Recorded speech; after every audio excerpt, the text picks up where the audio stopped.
Сәлем баршаңызға. Бүгін сіздерге Инстаграмдағы актуальный бөлімнің обложкасын сәндеуді көрсететін боламын. Ол үшін Story Art, мінекей, Story Art приложениесіне кіреміз. Осы жерде қараңыздар, түрлі шаблондар жасауға болады. Міне хайлайтстар бар, иә. Түрлі шаблондар, видеолар, міне платный емес версияларын алып жасасаңыздар болады. Бұл жерде платный версиясы да бар. Міне Story Артқа кіріп, мына жерде міне қарасаңыздар, түрлі хайлайтстар бар, иә. Кез келгенін алып қолдансаңыздар болады. Кез келген салаға, кез келген саланың сторисін, жаңағы актуальный бөлімін әрлеген келсе, оның обложкаларын жасауға. Мысалы, мынаны көрсетейін сіздерге. Мынаны X етіп алып тастаймыз. Енді өзіміз мына жерде біріншіден текст жазасыздар, екіншіге кіріп, міне екіншіге кіресіздер.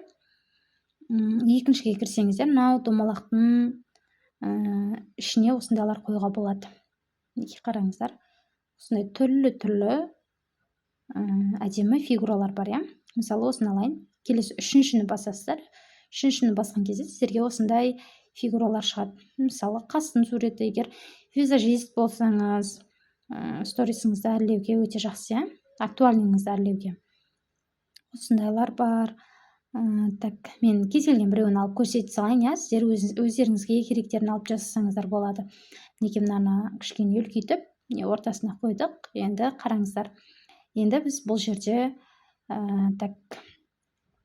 жерде фонды да өзгерте аламыз, қыздар. Міне қараңыздар. Артындағы фон қандай ұнайды, соған қоя аламыз. Мысалы, мынау әдемі сияқты, соған қойып, енді жоғары жақтағы батырманы басамыз. Енді мынау альбом деп тұр ғой, соны бассаңыздар, бізде уже реклама шығады. Осы рекламаны X-ті басып, өткеннен кейін барып, сіздердің фотоларыңыз сақталады. үш точка бар ғой, соны бассаңыздар да болады. Бізде уже сақталды фотомыз.